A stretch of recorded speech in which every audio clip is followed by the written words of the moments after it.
Soňra hormatly prezidentimiz Özbegistan Respublikasynyň prezidenti Şawkat Mirziýoýew bilen duşdy. Döwlet başdanmy dostlukly ýurdun prezidentini mähirli mübarekläp ýurdumyzda geçirilýän giňmeçörli çäre gatnaşmaga çakyly kabul edendigi üçin minnetdarlyk bildirdi we pursatdan peýdalanyp prezident Şawkat Mirziýoýewi Türkmenistanyň hyzmatdaşlygy ösdürmäge goşandy üçin ordeni bilen fiýlaglanmagy münasibetli gutlady. Özbegistanyň prezidenti hoşniýetli sözler üçin hoşallyk bildirip, bu ýokary fiýlagy miýdemiz özbek türkmen dostlugynyň nyşany hökmünde kabul edýändigini aýtdy. Şeýle-de prezident Şawkat Mirziýoýew Türkmenistanyň bu halkara maslahaty geçirmek bilen dürli medeniýetliň we sebitliň arasynda dostluk köprüsini gorýanlygyny hem-de hyzmatdaşlygy puwtalandyrýanlygyny anykdy.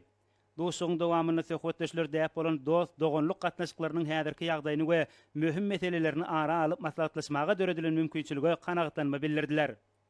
Döwlet başdanmy Türkmenistanyň ýakyn goňşy hemde ygtybarly hyzmatdaşy bolan Özbegistan Respublikasy bilen özara bähbetli gatnaşyklary ýurdumyzyň daşary siýasatynyň möhüm ogry hökmünde garalýanlygyny bellidi.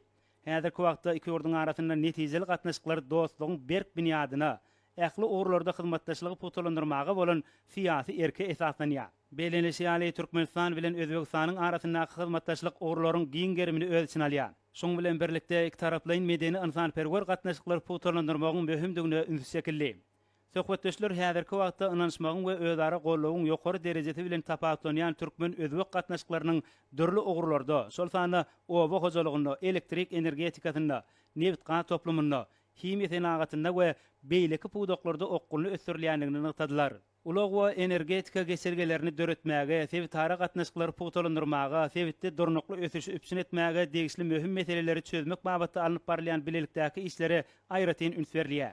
Şoň bilen baglykda awazda geçirilýän halkara maslahatyň deňde çykalgaty bolmadyk ösüp barýan döwletleriň özara bähbetli hyzmatdaşlygynyň ýoluny möhüm ädim boljakdygyny ynam bildirdi. Duşuň ahyrynda iki ýurdun döwlet başdanlary däp bolan türkmen özbek dostlukly gatnaşyklarynyň mundan beýlän puwtalandyryljakdygyny we giňeldiljekdigini ynam bildirip, berek-berege berk jan saglyk döwlet işlerine üstünlikleri iki ýurdun dogonluk halklaryna bolsa awadançylyk rowaçly gardy etdiler.